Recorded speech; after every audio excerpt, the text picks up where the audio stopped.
नमस्कार दोस्तों। आशा रखता हूँ आप और आपका परिवार कोरोना वायरस से सुरक्षित होगा। आज बाजार एक गैप अप ओपनिंग के साथ खुला पर सस्टेन नहीं कर पाया और अंत में नेगेटिव क्लोज आया। बाजार के सबसे बड़े कल्प्रिट कौन थे? B2 और HDFC और तीसरा IT में भी स्पेसिफिकली TCS। तो ये हैवी वेट्स की वजह से मार्केट आज ड्रैग डाउन। पांचवा भारतीय एयरटेल भी था जिसमें प्रमोटर ने उसका स्टेक सेल किया, बहुत बड़ी बल्क डील हुई और उसकी वजह से ओवरऑल मार्केट माइनस हुआ। मार्केट ब्रेथ पॉजिटिव थी, मिड कैप स्मॉल कैप कुछ सिलेक्टिव काउंटर्स में बहुत अच्छी तेजी हो रही है। सो ओवरऑल हम देखें तो फाइनेंशियल्स, उसमें भी स्पेसिफिकली NBFCs और IT दोनों की वजह से आज का मार्केट घटा, जबकि सभी ग्लोबल मार्केट्स बहुत अच्छे पॉजिटिव थे। कल US में मेमोरियल डे का छुट्टी था, आज वो ओपन हो रहा है बड़े गैप अप के साथ, तकरीबन 500 पॉइंट से ज़्यादा वो ओपन हुआ है, अभी 600 पॉइंट के करीब है। सो ओवरऑल सभी यूरोपियन ग्लोबल मार्केट्स भी, ओवरऑल सभी ग्लोबल मार्केट्स पॉजिटिव साइड पर है, 1.5 से 2% के करीब, जबकि हम पूरी तेजी गंवा चुके थे। सो लग ये रहा है कि फाइनेंशियल्स जो फ्राइडे के दिन माइनस थे वो आज तो स्टेबल थे, स्पेसिफिकली HDFC बैंक पॉजिटिव था, तो थोड़ी बहुत फाइनेंशियल से सपोर्ट मिल रहा है, जबकि जो बैकबोन है IT वगैरह वो बिल्कुल डाउन हो रहा है।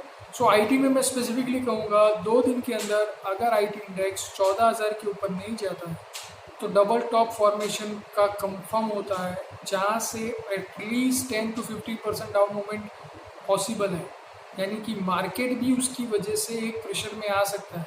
सो अगले 2 दिन हमारा मंथली एक्सपायरी भी गुरुवार को दिन आ रहा है, तो 2 दिन के अंदर IT का बढ़ना बहुत ज़रूरी है मार्केट को बढ़ाने के लिए। जैसे कि मैं कहता रहता हूँ कि फंडामेंटल सेटअप और टेक्निकल सेटअप अच्छे हो उस स्टॉक्स में बाइंग अपॉर्चुनिटी देखनी चाहिए। फ्राइडे के दिन हम IT में पॉजिटिव थे, लेकिन आज ऑलमोस्ट प्रेशर की वजह से SL हिट हो चुके हैं। अगले 2 दिन IT के लिए क्रूशल है, हम आउटसाइड वेट करेंगे। आज बहुत सी सारी कंपनियों के रिजल्ट थे, 7 बड़ी कंपनियों के रिजल्ट से सबसे बड़े मैक्स फाइनेंशियल का था, उसका रिजल्ट नेगेटिव इसलिए आया है कि कंपनी का जो इन्वेस्टमेंट में बहुत बड़ा लॉस है, 3600 करोड़ का लॉस है। येस बैंक का 81 बॉन्ड्स में उसका बड़ा एक्सपोजर था, तो उसकी वजह से उसका लॉस आया है। ओवरऑल ऑपरेशनल फ्रंट पर अच्छा परफॉर्मेंस है, लेकिन जो ये येस बैंक के परपेचुअल बॉन्ड का जो हिट हुआ है उससे रिकवर होने के लिए उससे अगले 1-2 साल चले जाएंगे। अभी के लिए वहाँ पे कोई पॉजिटिव मोमेंटम नहीं है। Torrent Pharma as expected superb result है, बट फार्मा सेक्टर में ओवर प्राइसिंग पर चल रहा है टोरेंट फार्मा। इस लेवल पर हम उसमें कोई पोजीशन की राय नहीं दे सकते। अगर आपके पास है तो भी मेरे हिसाब से आपको एग्जिट होना चाहिए। रिजल्ट आ चुका है तो मुझे लगता नहीं कि अभी कोई बहुत बड़ी मोमेंटम टोरेंट फार्मा में आएगी।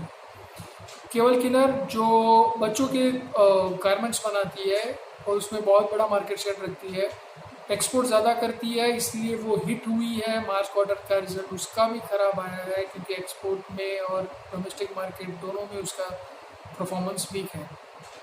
और मेरे हिसाब से उसमें भी कोई मोमेंटम नहीं है, तो उससे दूर रहना चाहिए। ब्लू डार्ट बहुत ही ख़राब रिजल्ट है। ऑपरेशनल फ्रंट पर ये क्वार्टर यूजुअली ख़राब होता है, लेकिन ये बहुत ही ख़राब हुआ है और लॉकडाउन की वजह से उसके बहुत बड़े सेंटर्स भी बंद है, तो ब्लू डार्ट में तो बिल्कुल देखना नहीं चाहिए, बहुत नेगेटिव।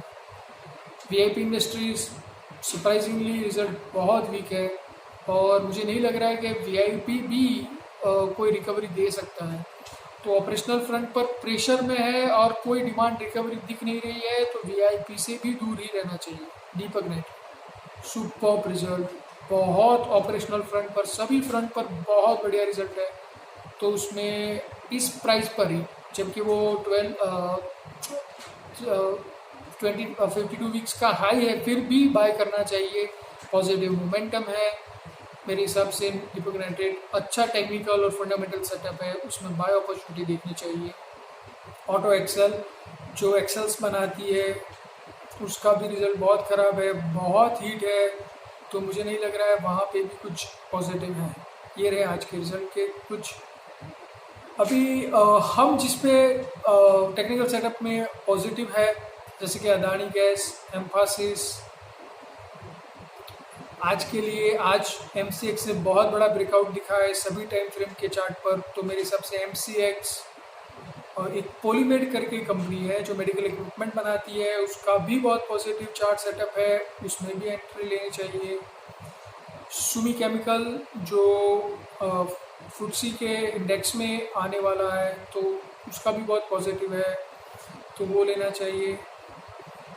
उसके अलावा अगर हम देखें तो ट्रेंड है, और दूसरा में वो सारे स्टॉक्स जिसके पास कोई टैप नहीं है और ऑपरेशनली उसका कोविड की वजह से कोई प्रेशर में नहीं है, वो सारे स्टॉक्स हमें बाइंग लिस्ट में रखने चाहिए। रहा सवाल रिलायंस के आरई का, जैसे कि मैंने कल कहा था आरई में से एग्जिट ही होना चाहिए, आज वो 15% डाउन है, लेकिन अगर फिर भी किसी के पास है तो मैं फिर से कंसल्ट करूँगा, आरई में एग्जिट हो जाइए और उसका पैसा आइडिया में लगाइए, वहाँ आपको ज़्यादा रिटर्न मिलेगा।